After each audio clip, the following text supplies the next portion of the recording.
Great, terrific. Hi, everybody. I'm Dory Seavey. I'm the Director of Policy Research at PHI, and I'm here to provide some perspective on the direct care workforce, which Robin mentioned some, and I want to tell you more about. Now, it's been said that some things have to be believed to be seen, and I find the longer that I work in this area and being an economist and therefore very empirical, I find this old adage with a twist on it to be of some comfort.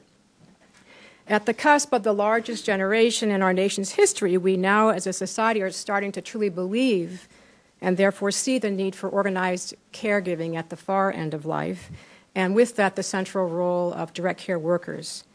So no matter how innovative and tech-savvy we are, it is difficult to get around the fact that caregiving is a high-touch, time-intensive, intimate, and relationship-centered part of human life.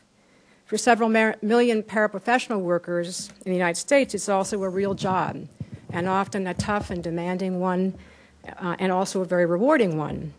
The care is high-touch, time-intensive, intimate, and relationship-centered is a given. But what's not given, however, is how we structure and support these care work jobs, and that's the main point I want to convey. But first, let me give you a quick picture of the direct care workforce.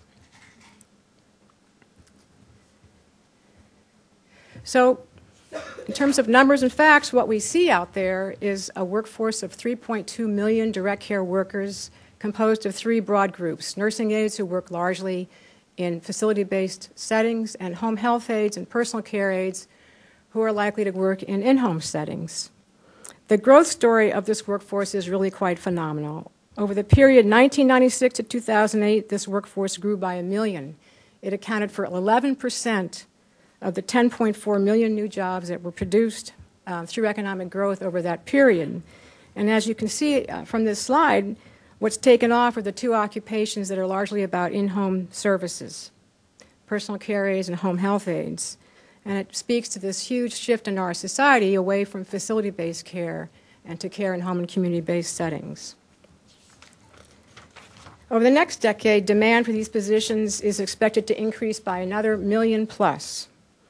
Home care jobs right now are among the top 4 occupations in the country that are expected to grow the fastest from 2008 to 18, with a projected increase in the 45 to 50% range. If we can fill these needed positions, there will be more direct care workers than teachers in grades K through 12, than all law enforcement and public safety officials taken together, than all registered nurses.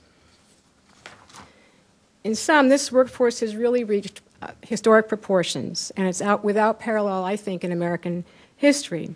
It's arguably the largest workforce ever produced by our economy.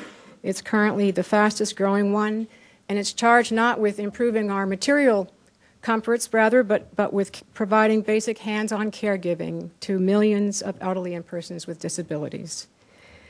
As you're probably aware, this is a workforce that struggles with basic conditions of employment. Training and supervision are often poor. In addition, wages are problematic. You see there on the slide, they're $11 an hour when you average over all 3 occupations. If you look just at home care workers, $9.34 an hour was what the average direct care worker earned in 2009. Upwards of 900,000 direct care workers lacked health insurance from any source in 2009. Nearly half the workforce lives in households that rely on one or more forms of public assistance, such as Medicaid or food stamps. These occupations have some of the highest injury rates of any jobs in the country, in the case of nursing aides, for example, exceeding that of correctional officers and jailers. The consequences of these employment conditions are high turnover rates that undermine workforce stability and disrupt continuity of care.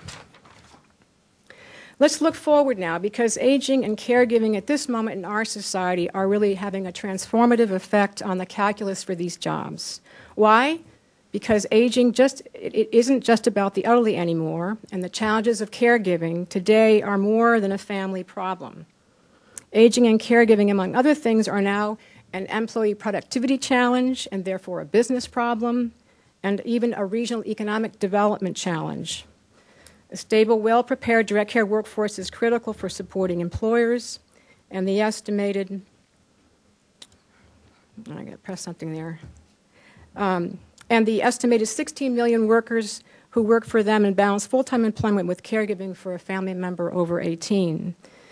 The lost productivity of family caregivers who are also employed is estimated to cost employers upwards of $34 billion annually. Aging today is also transformative because the older population that increasingly dominates our society is demanding more effective and more efficient services.